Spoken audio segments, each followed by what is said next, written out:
Vamos lá então, irmãos. Nós estamos estudando um pouquinho sobre a moralidade na perspectiva bíblica, né?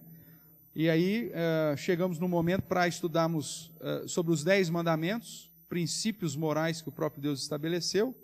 E eu convido você a abrir a palavra do Senhor lá em Êxodo, capítulo 20. Nós chegamos aí no 4º mandamento.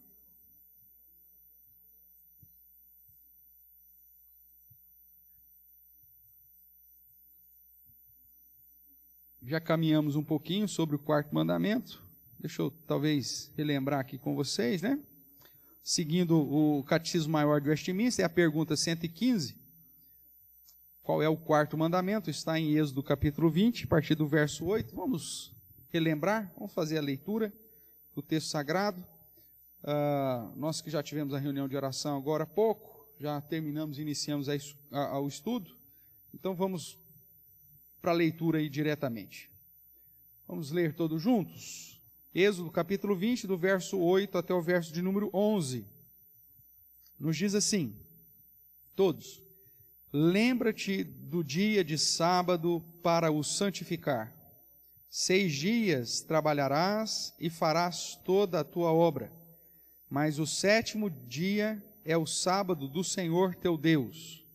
Não farás nenhum trabalho, nem tu, nem o teu filho, nem a tua filha, nem o teu servo, nem a tua serva, nem o teu animal, nem o forasteiro das tuas portas para dentro. Porque em 6 dias fez o Senhor os céus e a terra, o mar e tudo o que neles há, e ao 7º dia descansou. Por isso o Senhor abençoou o dia de sábado e o santificou. Amém. Então este é o 4º mandamento. E aí começamos a estudar na semana passada e vimos aí primeiro algumas questões relevantes, né? Como fazer essa distinção, se o sábado aqui se relaciona à lei moral, à lei cerimonial, se ele é tratado como lei moral, como que a gente lida com a perspectiva cerimonial dele, se há necessidade de fazer essa distinção, o que significa santificar o sábado, se essa lei está baseada nas chamadas leis perpétuas, uma vez que lá no início do registro do Pentateuco, em Gênesis, Deus, antes mesmo da queda, já havia dito para Adão e Eva a respeito do dia 7, pelo menos é ali registrado. Sabemos que a lei cerimonial foi cumprida, abolida em Cristo, mas então, se o guardar o sábado pertence à lei moral, por que não guardamos na perspectiva cerimonial? Vamos trabalhar com isso também. Por que começamos a guardar o domingo? O que está por trás desse mandamento, né? A obrigação moral desse mandamento.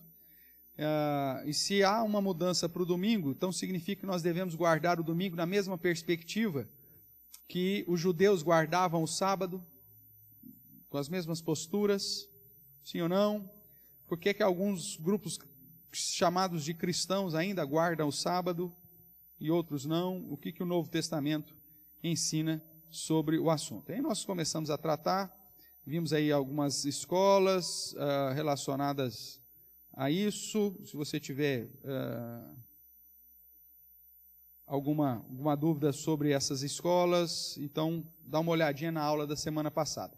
Hoje nós vamos começar aqui do slide 18, o Gabriel, para você pôr aí na transmissão, entendendo um pouquinho mais do significado do mandamento, né? Olhando aí para algumas expressões e tudo mais. Então, para definirmos qual escola está correta, né? Você lembra das escolas? Aquela que diz que você tem que guardar o sábado do jeitinho cerimonial, aquela que diz que você não tem que guardar nada, e aquela que tem um entendimento da perspectiva moral do mandamento, uma vez que a ideia cerimonial já foi cumprida em Cristo. Então, há uma distinção entre o guardar do sábado cerimonial, litúrgico, que eu não podia fazer absolutamente nada, e a perspectiva do sábado moral, uma obrigação moral, e é essa obrigação que está valendo, uma vez que a lei cerimonial foi cumprida. Falamos a semana passada sobre a diferença do sacerdócio levítico, do sacerdócio de Melquisedeque, que é o que está em voga, né? Jesus é da ordem do sacerdócio de Melquisedeque, ele é o sumo sacerdote, nosso sacerdote. Então, a lei a lei cerimonial dependia do sacerdócio levítico, uma vez que o sacerdócio levítico cessou, porque Cristo cumpriu a lei cerimonial. Então, obviamente, que não temos mais a obrigatoriedade do guardar das cerimônias, da parte litúrgica. Você não tem que, por exemplo, guardar as festas cerimoniais que Deus estabeleceu, né? A Páscoa, primícias, pães asmos, Pentecostes, trombetas, expiação, tabernáculos. Nenhuma dessas festas você tem a obrigação de guardar. Nenhuma festa de peregrinação mais você tem a obrigação de guardar, nenhum holocausto mais para essas festas. Ou seja, tudo aquilo que era cerimonial servia de sombra para aquilo que Cristo realizou, e por isso o sacerdócio levítico cessa, ao ponto de Deus na história permitir inclusive a destruição do templo no ano 70, e aí então até a prática cerimonial, né? Porque se o templo tivesse lá até hoje, certamente o judeu que rejeita, ou que não aceitou Jesus Cristo como Messias, ainda estaria cumprindo rigorosamente cada uma das exigências da lei cerimonial. Mas em Cristo ela foi sanada. Então, para definirmos aí qual que é a escola mais correta, né, no seu ponto de vista, então, vejamos algumas expressões e significados do quarto mandamento. O primeiro verbo aí, né?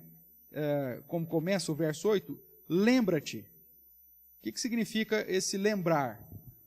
A ideia que toda vez que esse verbo aparece no contexto do Pentateuco, é a ideia de nos lançar para um memorial, para trazer à memória o que significa, né?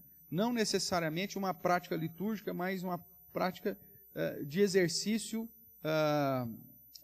de memorial. Mesmo as festas cerimoniais, anualmente, as 7 festas do ano, ela tinha como objetivo manter o povo de Israel, vou colocar aqui, tem uma palavra talvez pesada, mas preso a um calendário litúrgico que fizesse o povo de Israel lembrar, de tempos em tempos, quem que cuidava de todas as coisas.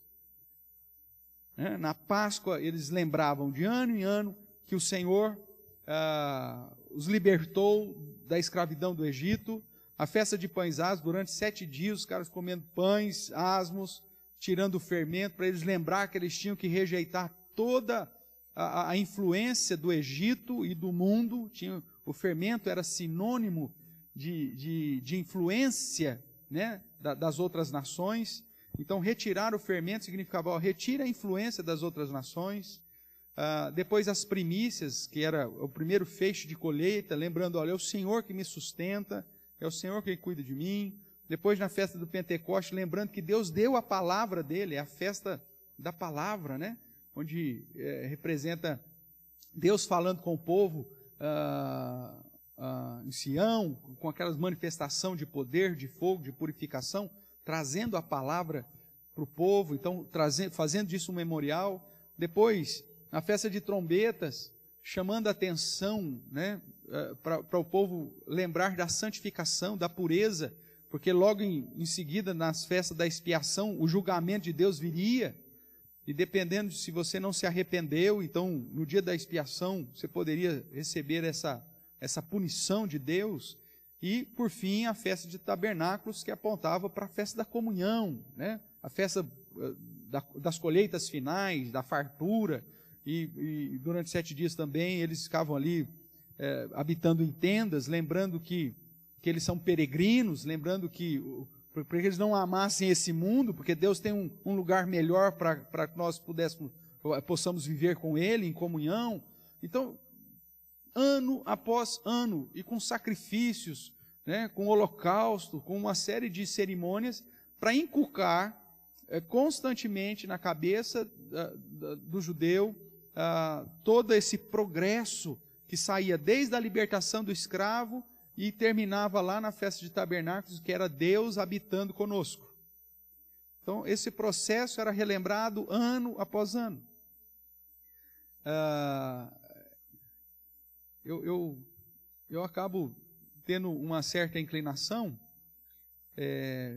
de achar que mesmo com o entendimento que o Novo Testamento nos traz, de não nos prender mais a esse tipo de cerimônia, mas que a igreja cristã, ela perde muita coisa, né, por desprezar aí, pelo menos o entendimento dessas festas, e a gente fica meio que solto, como se Jesus nunca mais fosse voltar.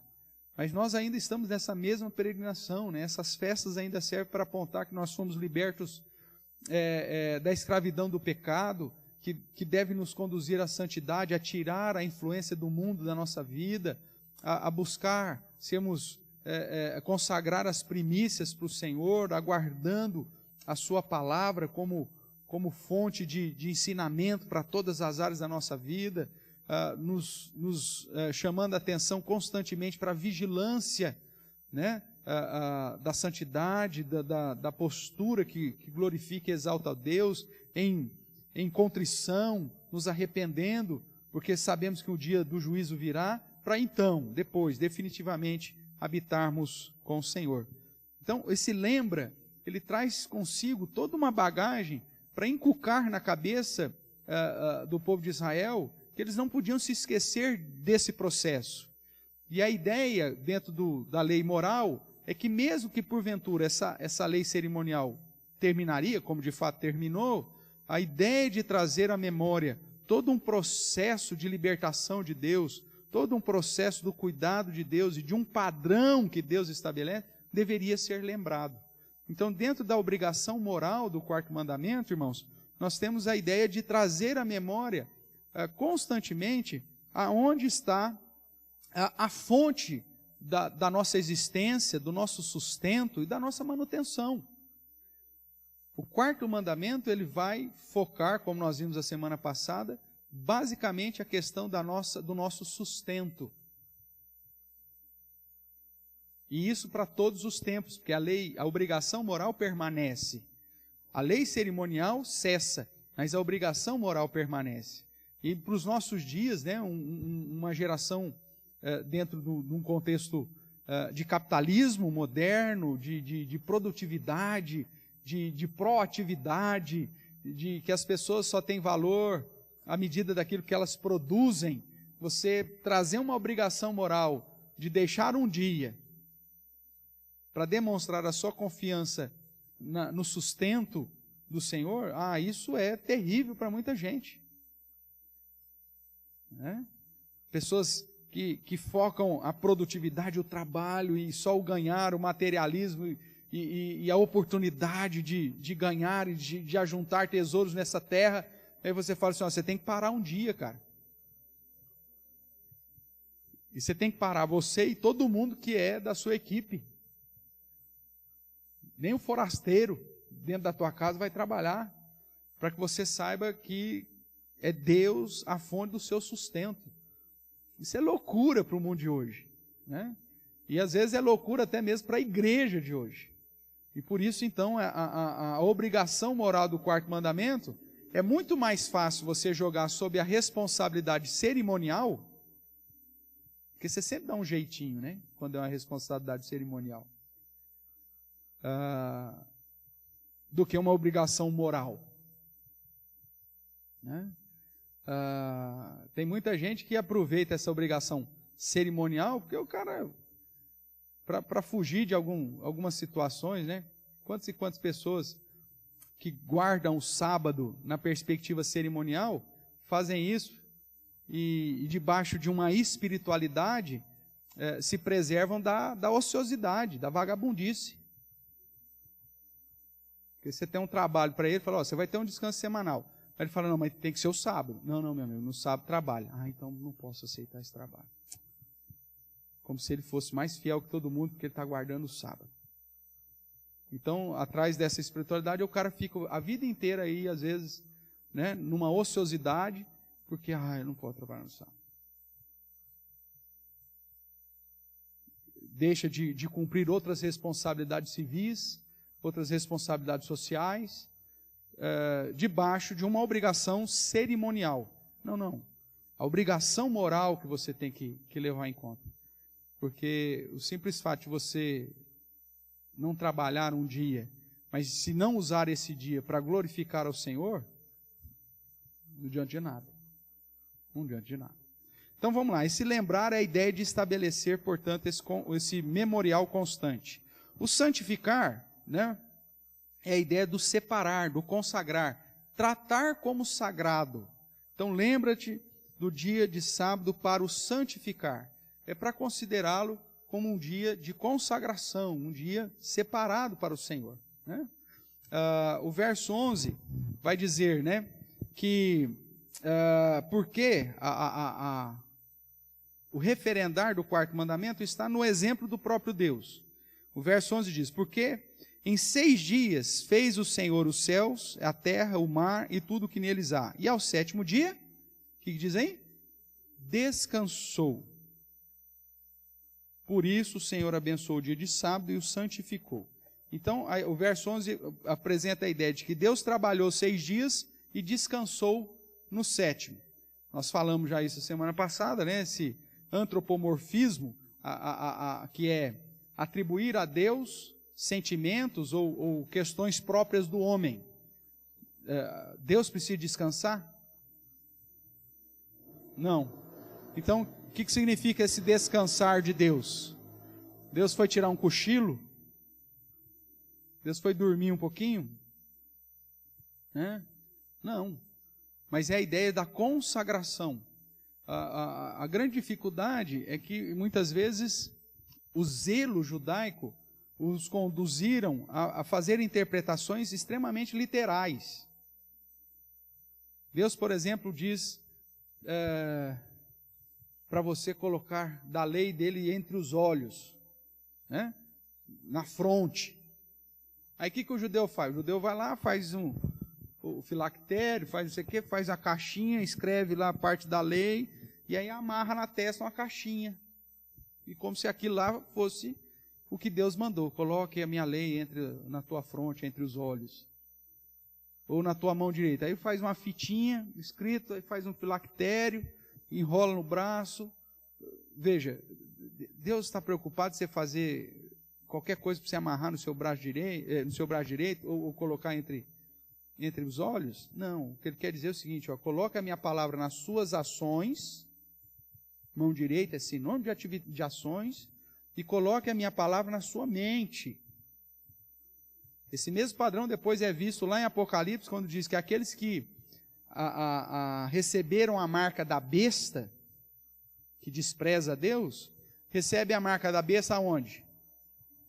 Na mão direita ou na fronte. Aí tem uns xarope que vão lá e faz uma tatuagem lá, 666 na testa. Aí você fala, olha, esse aqui é marca da besta.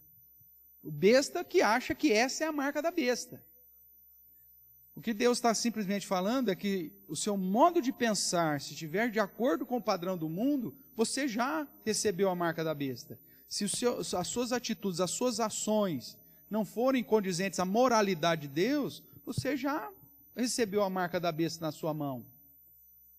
Então, o modo de interpretar de modo literal acaba muitas vezes conduzindo as pessoas para perto da religiosidade e para longe de Deus.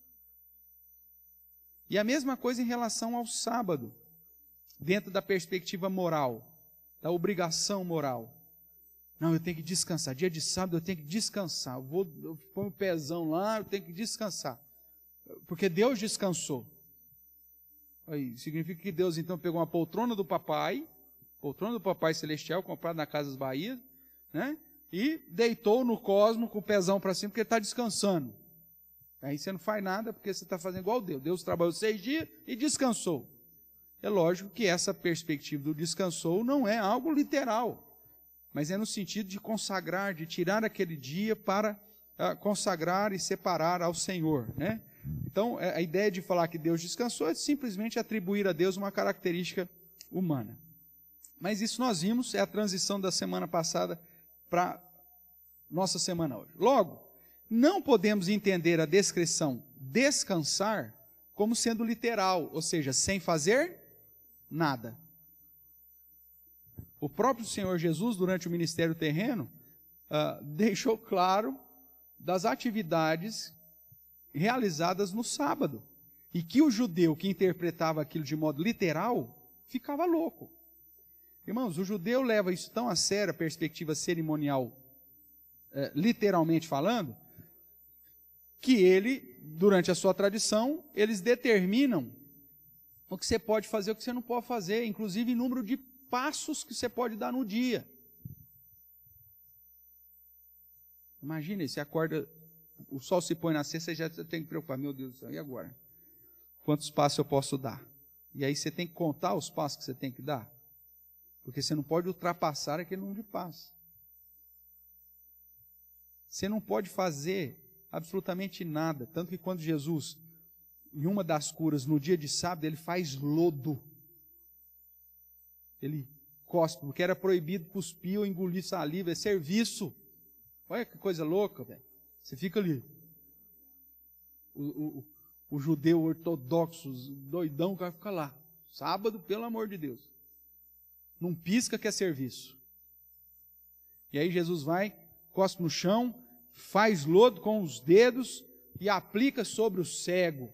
E ainda manda o cara andar mais do que ele devia andar naquele dia, para ir até o tanque se lavar. Por que Jesus fez um negócio desse? Se ele já cura os outros instantaneamente em outras situações.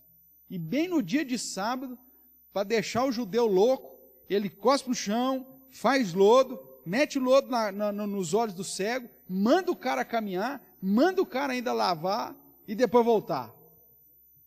Porque Jesus está falando, vocês estão entendendo a guarda do sábado de uma maneira toda errada, mesmo na perspectiva cerimonial, quanto mais na perspectiva moral. Cerimonialismo não leva ninguém para o céu, irmãos. Guardar do sábado não leva ninguém para o céu e nem tira. Agora, desprezar o padrão moral de Deus mostra que, na verdade, você não entendeu as coisas de Deus e isso pode trazer dificuldades, porque todas as nossas obras serão julgadas. Perder a salvação, nós sabemos que não perderemos, mas no sentido de galardão, isso vai fazer muita diferença. Andar conforme Deus realmente quer que nós andemos. Então, interpretar aqui descansar como sendo algo que Deus não fez nada, isso vai inclusive contra a própria Escritura. Então, primeiro, porque Deus não se cansa e não fica sem fazer nada. Vamos ver alguns textos bíblicos que comprovam isso? Vai lá para o Salmo 121.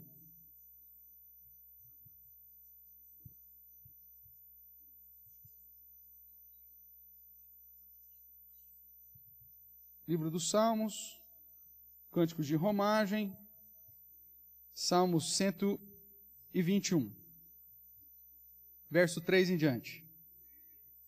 Ele não permitirá que os teus pés vacilem, não dormitará aquele que te guarda. É certo que não dormita, nem dorme o guarda de Israel. A ideia é o seguinte, Deus não descansa, Deus não pisca. Esse dormitar é aquilo que você faz de vez em quando aqui no estudo de quarta-feira. Eu estou aqui empolgadão, aí você aí a turma aí, você acorda, não sabe nem do que está indo. Já viu acontecer? Acontece com todo mundo, até nas melhores famílias. Deus não faz isso. Deus não faz isso. Deus não cochila, Deus não dormita. Deus não precisa que ninguém cutuque Ele. Né? Porque a ideia é que Deus, Ele não precisa descansar, irmãos. Então, usar o argumento que Deus descansou literalmente para dizer que então não tem que fazer absolutamente nada no dia de sábado, na perspectiva cerimonial, é um erro de interpretação. Tudo bem? Vamos ver Isaías. Isaías 40.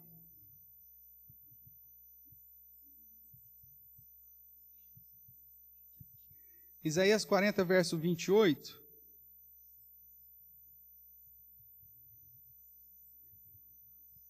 Vou ler o 28 e 29, tá?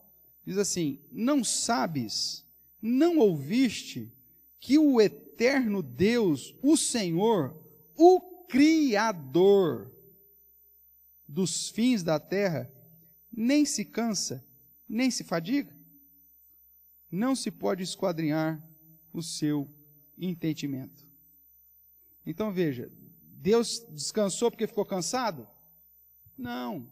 É simplesmente uma expressão que aponta a ideia do parar a sua atividade em especial a sua atividade comercial, mercantil, aquilo que traz dinheiro para sua casa, para depositar e consagrar esse dia ao Senhor, sabendo que dele é que vem a provisão.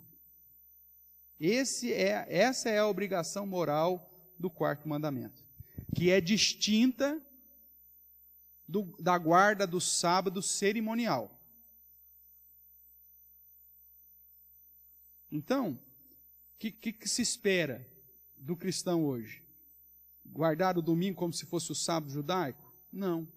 Mas é guardar a prática moral, a obrigação moral de reconhecer e de tirar um dia semanal, um dia, né, 6, e descansar o 7º, no sentido de confiar no Senhor a sua provisão, de confiar no Senhor que Ele que estabelece todas as coisas, que Ele que supre, que Ele que me conduz. E consagrar, santificar esse dia para o serviço do Senhor, ou para atividades que não estejam relacionadas à atividade que vai gerar recurso para mim.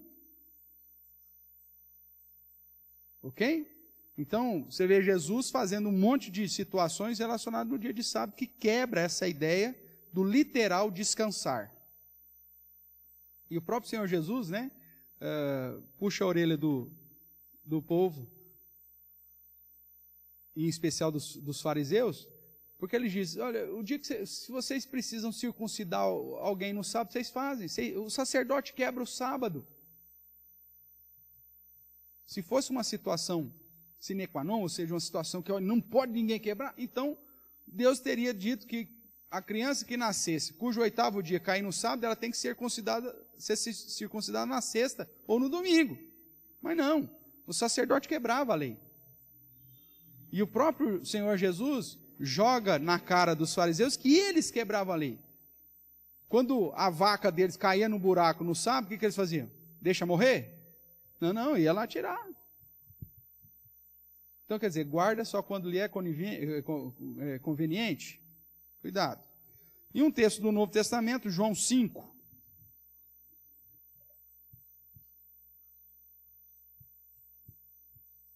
João capítulo 5, verso 16.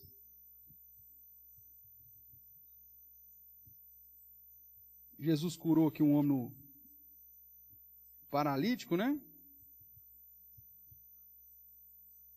Inclusive mandou o cara, é nesse texto aqui que manda ele pegar o leite, é? Deixa eu ver aqui. Isso. O Senhor Jesus, ele tem um senso de humor fantástico, né?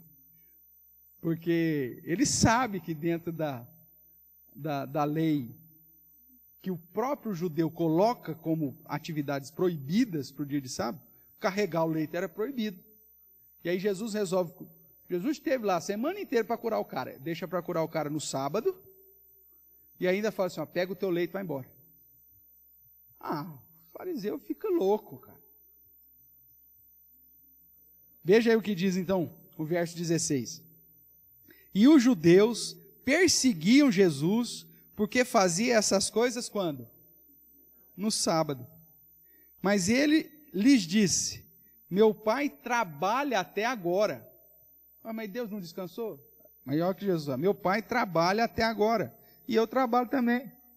Por isso, pois, os judeus ainda mais procuravam matá-lo, porque não somente violava o sábado, mas também dizia que Deus era seu próprio pai, fazendo-se igual a Deus.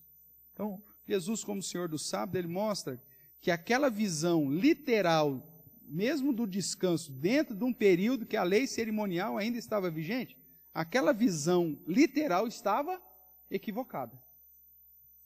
Guardar o sábado é no sentido de consagrá-lo a Deus e não de criar regrinhas do que você pode e do que você não pode fazer. Um pastor conhecido, né, o reverendo Magno, diz que o judeu moderno, ele já na sexta-feira, ele corta até o papel higiênico e já deixa do lado, para não ter o trabalho de desenrolar o papel higiênico no dia de sábado. Olha só.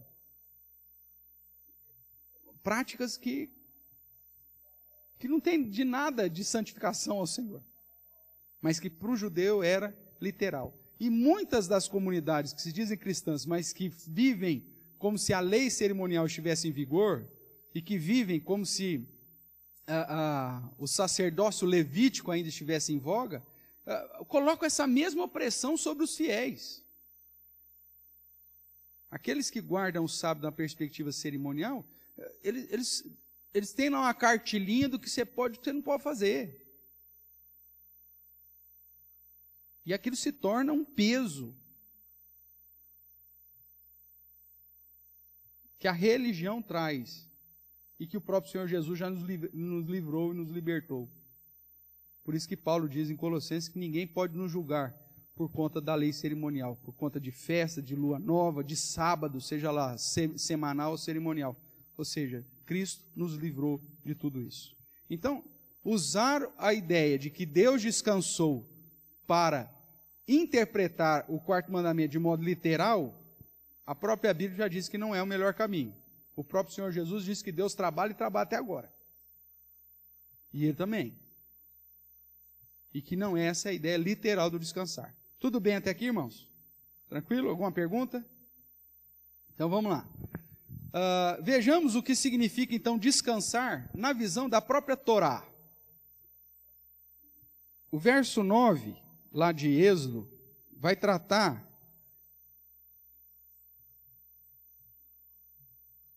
de qual o foco moral do quarto mandamento. O verso 9 vai dizer assim: 6 dias trabalharás e farás toda a tua obra. A ideia é que você tem 6 dias para correr atrás de tudo aquilo que você precisa para seu suprimento, para a sua obra. Tudo aquilo que você precisa para a sua manutenção, para a manutenção da sua família. E aí depois o verso 10 vai dizer que você tem que interromper o trabalho, não só o seu, mas todo mundo que está envolvido na sua família, para consagrá-lo ao Senhor. Irmãos, aqui é Deus, na perspectiva moral, quebrando, inclusive, as hierarquias humanas. E nivelando todo mundo num dia igual. Até o jumento não podia trabalhar.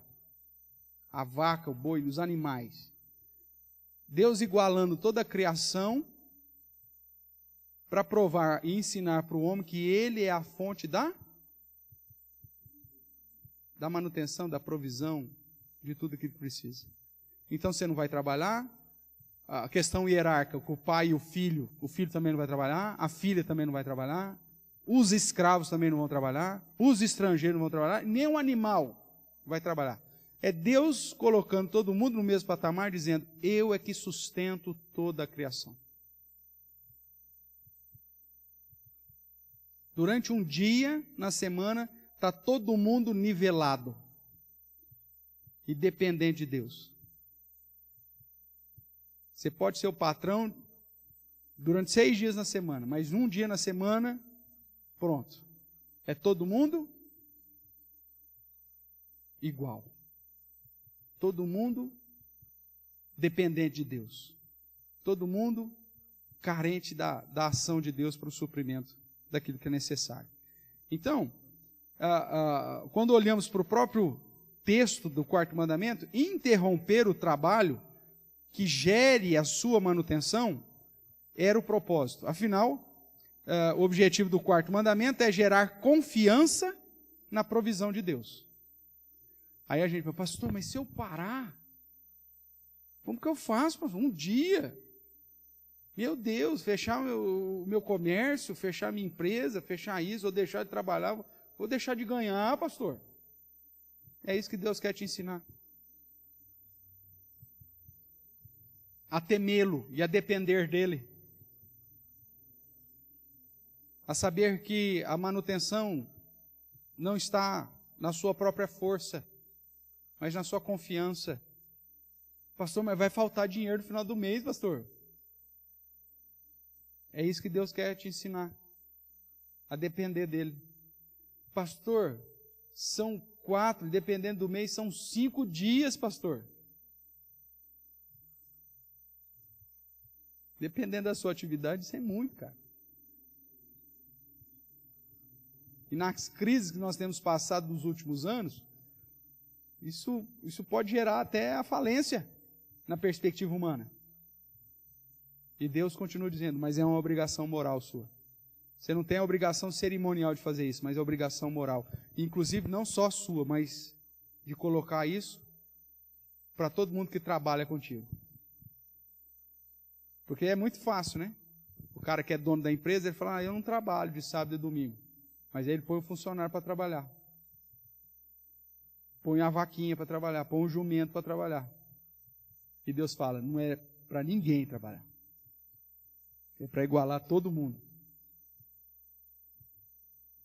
Pastor, mas nós temos que ganhar dinheiro, pastor. Mão direita.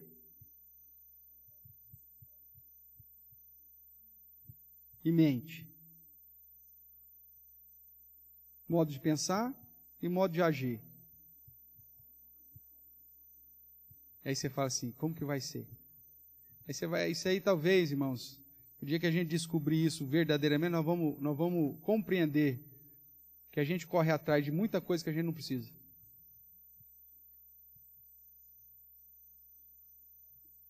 Tem algumas pessoas que estão fazendo isso, independente de crer em Deus ou não. Alguns meses atrás, inclusive, teve um programa, acho que o Globo Repórter, pessoas que chegaram no ápice do sucesso profissional e do ganho como profissional e que abandonaram tudo para comprar uma terrinha aí no interior e viver num refúgio da subsistência da terra. Você chegou a ver esse programa? Não. Pesquisa lá, você vai achar. Gente que era presidente de corporações multinacionais e tarará, o objetivo do programa, não sei se foi esse, mas transpareceu isso. Tais pessoas falam assim, nós descobrimos que nós não precisávamos de nada daquilo para viver. E nós já aumentamos a nossa expectativa de vida em uns 20 anos. Hoje a gente come cenoura, rabanete, alface, pega o ovo da galinha. E pronto. Eu já disse isso aqui, e vou repetir, né? Para mim, todo crente tivesse condições, deveria passar pelo menos uns 3 meses na África. Você vai descobrir que você não precisa de nada, cara, do que nós temos aqui. Pastor, não tem energia. Não precisa de energia. Pastor, mas não tem isso aqui. Você vai descobrir que você não precisa desse negócio. Você vive do mesmo jeito. E às vezes com qualidade. Até melhor do que aqui. Esse estresse, essa correria, essa loucura que a gente tem. E a desgraça do capitalismo é o seguinte, quanto mais você ganha, mais você tem que gastar e mais tem que ganhar para manter o que você ganhou. Você corre atrás para trocar de carro, meu amigo. Aí você corre, mano, vou comprar um carro zero, pessoal. Eu compro um carro zero. Aí você descobre o IPVA é mais caro e você tem que pôr um seguro, porque agora você comprou um carro zero. Quanto era o carro velho lá, você não nem preocupava. Quem que ia roubar um negócio daquele? Ninguém. Mas agora que é zero, você tem que comprar um seguro, porque como que você vai ficar com um carro zero, que você está, né, suando para pagar, sem pôr no seguro? E se roubar? E se alguém bater? Aí você resolve mudar de casa, compra uma casa maior, não sei o que, aí você descobre que você tem que pôr alarme, pôr câmera, pôr segurança, pôr... Você começa a trabalhar que não tem tempo mais para fazer absolutamente nada. Aí você fala, agora eu tenho que fazer um plano de saúde, porque olha, vai dar um piripá a qualquer hora. Essa é a desgraça do capitalismo, irmão. Quanto mais você ganha, mais você precisa ganhar para manter o que ganhou.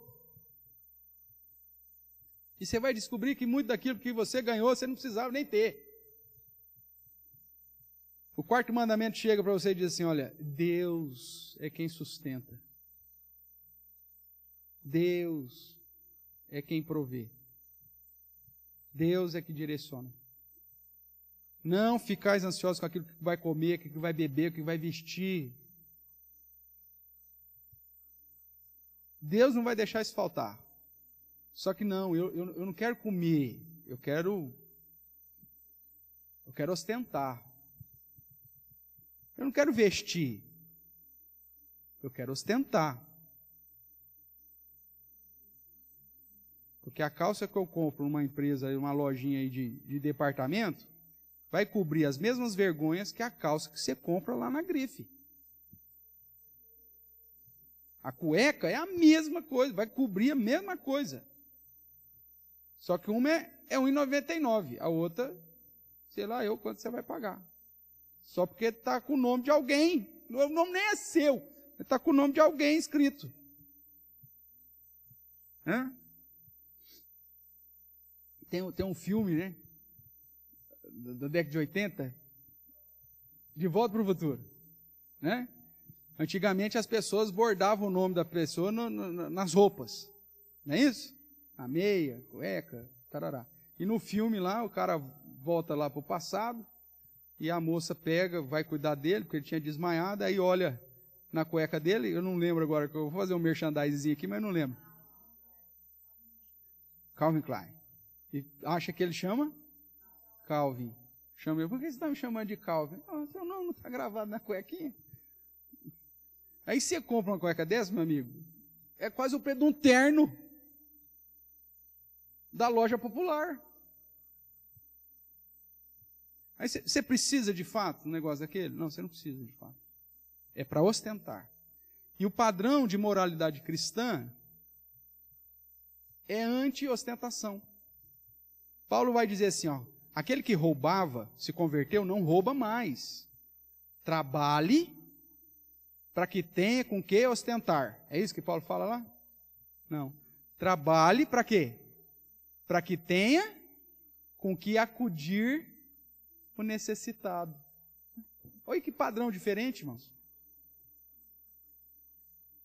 Você para de roubar, porque agora você vai andar corretamente, e aquilo que você ganhar não é para você ostentar, é para você suprir aquilo que você precisa e socorrer aqueles que porventura estejam passando por necessidade.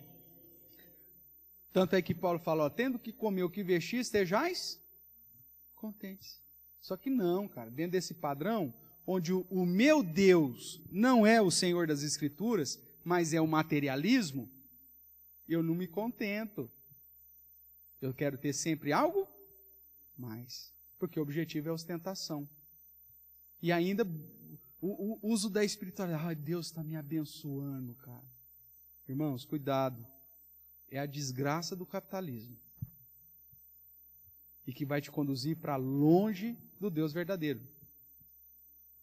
O quarto mandamento é para te ensinar a confiar na provisão que vem de Deus.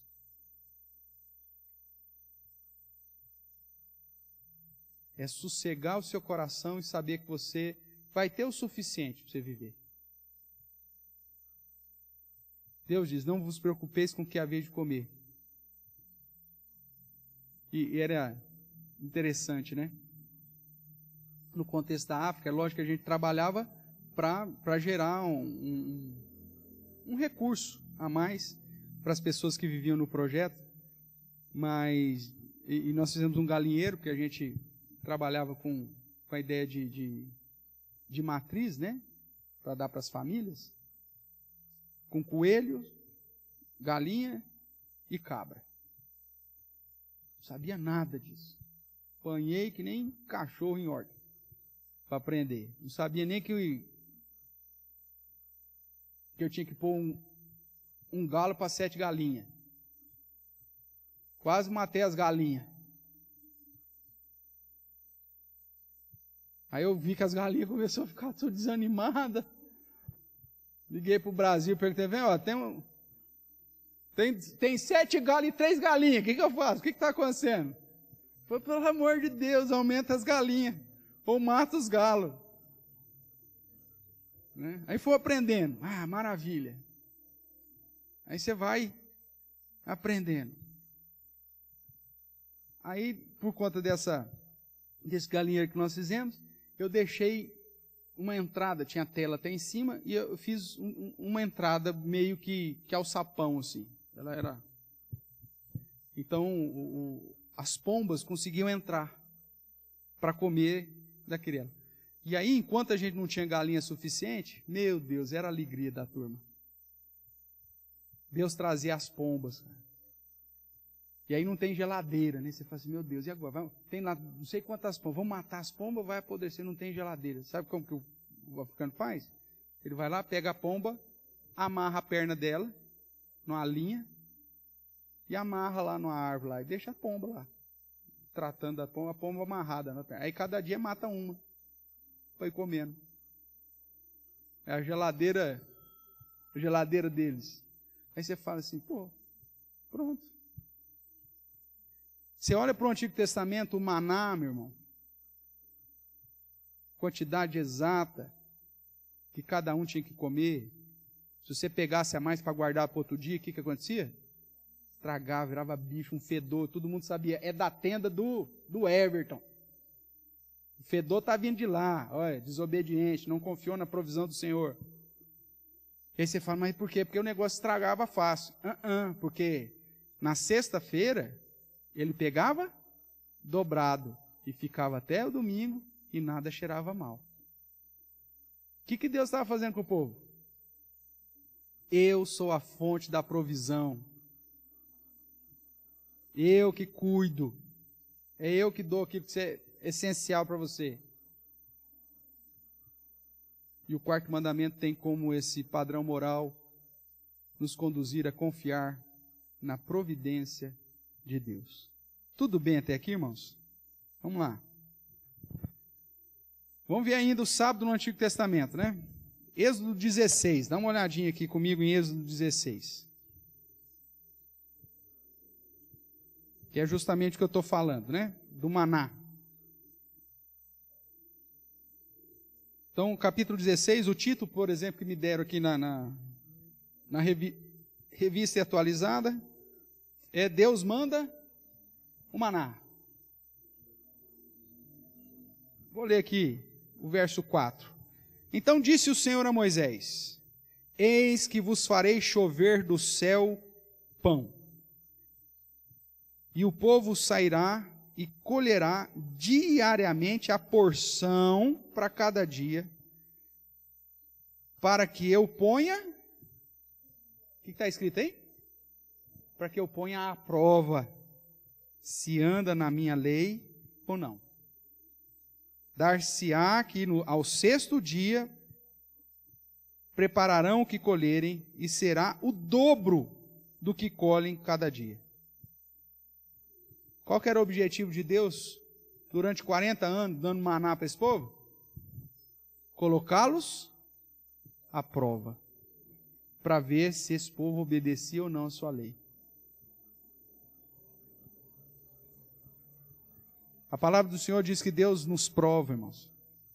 E Ele nos prova não para nos conduzir à reprovação, mas para, obviamente, nos conduzir à aprovação. E muitas das situações que a gente passa nessa vida faz parte dessa provação de Deus. Para ver se nós confiamos ou não nele. Se nós obedecemos ou não nele. Acho que o Paulinho, eu até comentei recentemente, o Paulinho compartilhou um vídeo, acho que do reverendo Ageu Magalhães, de uma entrevista do reverendo Ageu para uma rádio. E o reverendo Ageu, ele compartilha uma experiência que ele diz assim, talvez vou errar aqui, mas qualquer coisa me ajuda. Sabe por que Deus não supre a igreja dele com dinheiro suficiente para fazer tudo que é preciso?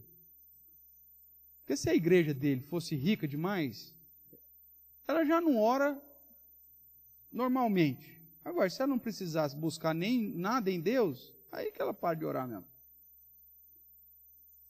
Porque quando você olha para o ímpio, você fala assim, puxa vida, cara. Como que Deus permite que os muçulmanos... Valeu, Samuel, para acordar a turma aí. Como que Deus permite que os muçulmanos, que adoram um Deus que não é o Senhor, ficam em cima do petróleo todo mundo, cara? para os caras ter tanto dinheiro, não saber o que fazer e comprar time de futebol.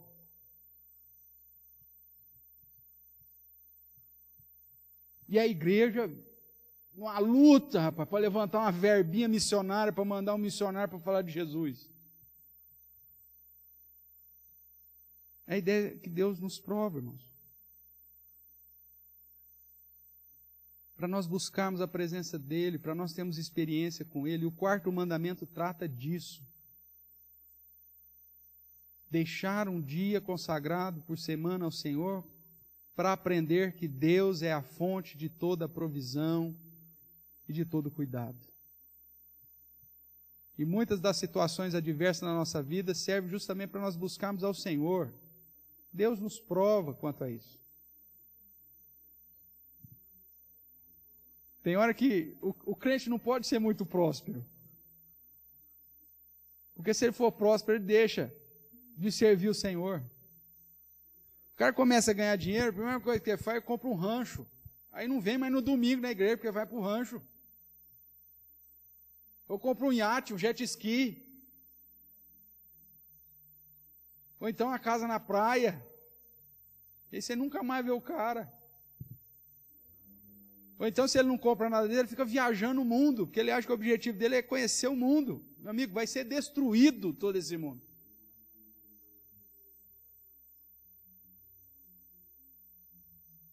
Deus tem para nós um novo céu, uma nova terra, que olhos não viram, ouvidos não viram, não temos nem noção da maravilha que vai ser.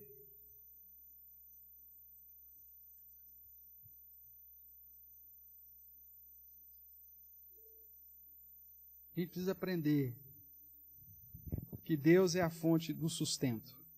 Ele vai dar aquilo que é necessário, para que a gente pegue aquilo que é necessário e espere que no outro dia Ele nos dê aquilo que também é necessário. E de vez em quando Ele nos dá o dobro. Então, somente para mostrar o seu poder. E às vezes, irmãos, Ele vai nos dar, como acontece aí no capítulo 16, codornizes. O povo reclama, só está comendo pão, só maná. Então, tem codorninha para você.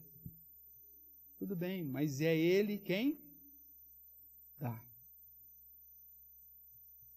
Não, pastor, sou eu. Eu que trabalho, eu que levanto, é a minha capacidade, é a minha graduação, é o curso que eu fiz.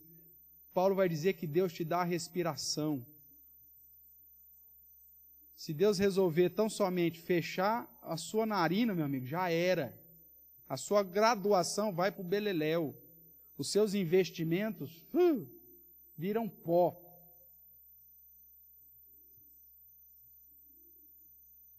E o cunhado chato vai ficar com a herança.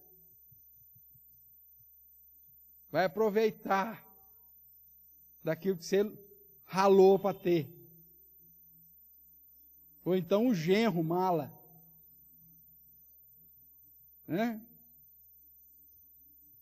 Então, cuidado.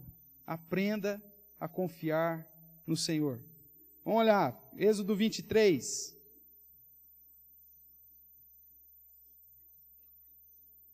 Êxodo 23 vai nos dizer assim, Êxodo 23, 12. 6 dias farás a tua obra, mas ao 7º dia descansarás, para que descanse o teu boi e o teu jumento, e para que tome alento o filho da tua serva e o forasteiro. E tudo o que vos tenho dito, andai apercebidos do nome de outros deuses, nem vos lembreis, e nem se ouça da vossa boca. Veja, é um dia de alívio para aquele que mais trabalha, irmãos. O boi, o jumento e o filho do escravo. É Deus gerando uma igualdade social, colocando todo mundo no mesmo patamar. Ainda o verso 3 de Levítico, vamos lá, Levítico 23 também, que fala das festas cerimoniais, mas nos traz aqui um princípio interessante, para explicar um pouquinho mais, né? Levítico capítulo 23, verso 3, que é o sábado semanal. Aqui está tratando da lei cerimonial, mas acaba fundindo, né, com essa obrigação moral. Então diz lá, 6 dias trabalhareis, mas o 7º será o sábado do descanso solene, santa convocação. E aí o termo que eu quero chamar só, nenhuma obra fareis. É sábado do Senhor em todas as vossas moradas. É interessante essa ideia das moradas, porque é o seguinte, na tua casa, nem teu filho, nem tua filha, da tua casa para dentro. Não é isso que diz Êxodo 20? Aí o cara tinha 2 casas. Aí ele falou, na minha casa ninguém trabalha, mas na outra pode trabalhar. Não, aí amplia, Levítico, aí todas as tuas moradas. O ser humano é terrível para burlar. Êxodo 20 diz, dentro da tua casa ninguém faz. Aí o cara tinha 2 casas, ele já, não, na outra pode. Eu estou na casa que eu estou dentro, ninguém faz nada, mas na outra, vamos trabalhar. O ser humano é terrível, hein? E aí Deus então traz, em lugar nenhum, cara. Em lugar nenhum. Nem o jumento vai trabalhar, nem o boi vai trabalhar, nem o filho do escravo vai trabalhar. É um dia de alívio para todo mundo. Esse é o entendimento de sábado. Nivelar todo mundo. Volte para Êxodo 31.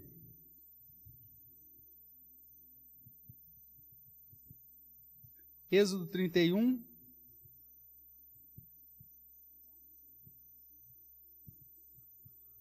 Verso 12.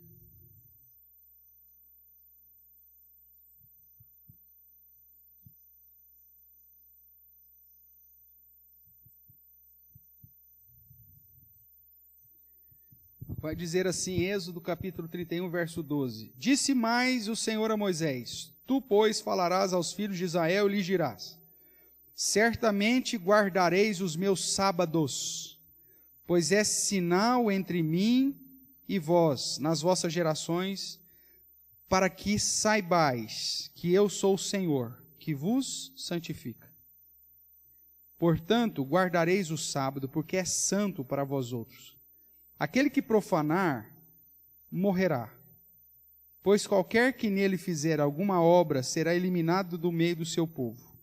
6 dias se trabalhará, porém o 7º dia é o sábado do repouso solene, santo ao Senhor. Qualquer que no dia de sábado fizer alguma obra, morrerá. Pelo que os filhos de Israel guardarão o sábado, celebrando por aliança perpétua nas suas gerações. Entre mim e os filhos de Israel é sinal para sempre. Porque em 6 dias fez o Senhor o céu, os céus e a terra, e ao 7º dia descansou e tomou alento. E tendo acabado de falar com ele no monte Sinai, deu a Moisés as 2 tábuas do testemunho, tábuas de pedra escritas pelo dedo de Deus. A ideia da perícope é justamente ter o sábado como sinal de obediência ao Senhor. Um dia de descanso, de alento, para demonstrar que o Senhor é o Senhor que me santifica.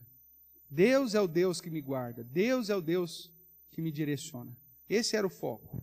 Dentro ainda dessa ideia, Êxodo 35, verso 2 e 3, tratando do sábado ainda, verso 2 e 3 de Êxodo 35.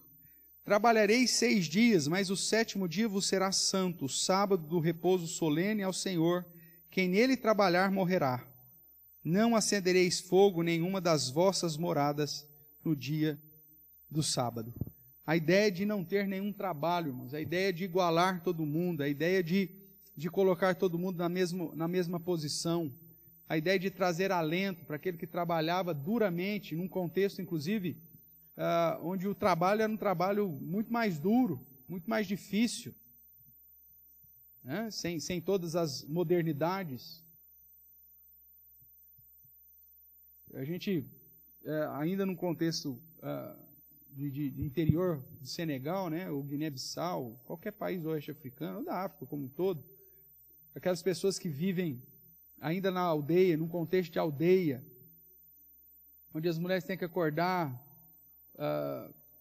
de noite para ordenhar as vacas, porque não tem como refrigerar, então tem que usar a madrugada, que é a parte mais fria, né? Período mais fresco. Depois andar quilômetros e quilômetros para conseguir gravetos de lenha. E mesmo assim ainda será insuficiente por conta do deserto.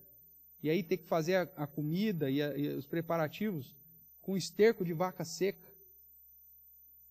Cozinhar no esterco. Né? Comida defumada a esterco de vaca. E aí andar ainda mais quilômetros para retirar água. Não só para si, mas às vezes para a aldeia inteira ou para a família inteira. Lembrando que no contexto que a gente estava, às vezes o homem podia ter até 10 esposas. E as mais novas tinham que ir servindo as mais velhas. Olha só que loucura. Aí você fala, um dia você tem que parar. Ninguém vai nem acender o fogo. Obrigado, Senhor.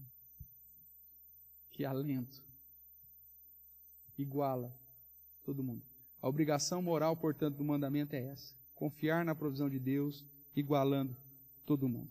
Levítico 25. Levítico 23 vai falar, inclusive, do descanso da terra. Êxodo 23. Êxodo 23 vai falar do jubileu, vai falar do descanso da terra, a própria terra descansar. A gente sabe hoje, dentro da perspectiva da agronomia moderna, né, a necessidade da rotatividade do campo, que isso produz mais, ou pelo menos da rotatividade da cultura. Você planta uma cultura, na hora que colhe, dali a pouco você planta uma leguminosa para recuperar aquela terra. E hoje já se descobre que você não precisa nem queimar a palha, muito pelo contrário, você já vai arar em cima da palha e aquilo vai servir de esterco, de nutriente para a própria terra, você planta em cima daquilo mesmo. E Deus já manda descansar a terra desde sempre. Né? Essa é a ideia da rotatividade. Veja aí então Levítico 25, verso de 1 a 7. Deus é o Deus da provisão, irmãos. O ano do descanso. Disse o Senhor a Moisés no monte Sinai, fala aos filhos de Israel e dize-lhes, quando entrardes na terra que vos dou, então a terra guardará um sábado ao Senhor. 6 anos semearás o teu campo, e 6 anos podarás a tua vinha, e colherás os seus frutos. Porém, no 7º ano haverá sábado de descanso solene para a terra, um sábado ao Senhor. Sábado é a ideia do descanso, né? Não semearás o teu campo, nem podarás a tua vinha. O que nascer de si mesmo na tua seara não cegarás, e as uvas da tua vinha não podada não colherás. Ano de descanso solene será para a terra, mas os frutos da terra em descanso vos serão por alimento, a ti, ao teu servo, à tua serva, ao teu jornaleiro, aquele que trabalha na jornada do dia, e ao estrangeiro que peregrina contigo, e ao teu gado, e aos animais que estão na tua terra, todo o seu produto será por mantimento. Irmãos, imagine tirar um ano sabático da produção da terra. Se você achava que um dia na semana já ia trazer prejuízo, imagine um ano inteiro sem nada, sem produzir nada, sem colher nada, sem fazer nada. É o descanso solene da terra. O que Deus quer ensinar para esse povo? Eu sou a fonte da provisão. Eu sou a fonte do teu cuidado. O princípio de intercalar 6 períodos de produção com um de descanso gerava equilíbrio social, porque o pobre ia ter um ano inteiro para comer daquilo que a terra produzia, que enquanto dos outros anos era tudo o patrão. Vai gerar a preservação dos animais. Já tem o descanso semanal e agora tem um ano que o boi não faz nada. Olha que maravilha. Igualando. A obrigação moral por trás do 4º mandamento é essa. Confie no Senhor. Reserve um dia para santificar, para colocar a sua confiança, a sua dependência na provisão, no cuidado vinda de Deus. Para terminar hoje, Em suma, o Antigo Testamento ratifica a ordenança da criação que é legalmente sancionada no Decálogo. O sábado é parte imprescindível como tempo para a busca diferenciada de Deus, o cumprimento do mandato espiritual, como oportunidade de descanso e comunhão do ser humano com seu próximo, o cumprimento do mandato social, e como sinal de que Deus é a fonte e garantia de todo o desenvolvimento e sustento humano, o cumprimento do mandato cultural, confiar no Senhor. Então, dentro desse comentário, por isso que está aí entre aspas, o caráter didático e moral do quarto mandamento é justamente nos dar um tempo a mais com Deus, nos dar um tempo a mais com o próximo e, ao mesmo tempo, nos preparar com o descanso para um tempo a mais no trabalho, nos 6 dias que a gente terá depois. Você vai produzir mais pelo simples fato de ter te tirado um dia para consagrar. A gente sabe que é assim que funciona, né? A produtividade ela é extremamente reduzida à medida que o cansaço aumenta. Seja nos estudos, seja no trabalho, seja na empresa, seja em qualquer lugar. É Deus preservando, cuidando, providenciando, nivelando todo mundo, dando equidade social, permitindo convívio familiar, irmãos.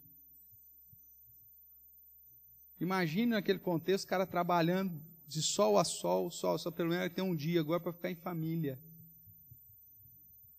Onde o filho não trabalha, a filha não trabalha, ninguém trabalha, tá todo mundo ali. Um dia para aprender a conviver. Hoje as famílias não conseguem mais conviver. Teve a pandemia, o que teve de divórcio, violência doméstica, abandono de lar, porque de repente se viu, fica em casa com a minha mulher? Não, eu quero pegar Covid. Né? Não sabe. Vou ficar em casa com meus filhos? Pelo amor de Deus.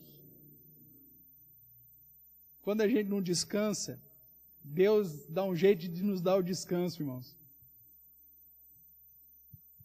Quando a gente não obedece, Deus dá um jeito de fazer a gente obedecer. Eu tinha um amigo na época de mocidade, o cara não parava. Cara, você precisa parar, você vai adoecer. Não, eu sou jovem, a hora de eu ganhar dinheiro é agora, eu preciso ganhar dinheiro, eu preciso ser que, papapá, tem que ganhar dinheiro. Cara, para um pouco, cara, você vai morrer. Não, quebrou o pé. Fazendo cirurgia, 60 dias de gancho. Pronto. Você não para, Deus dá um jeito de parar. Pronto.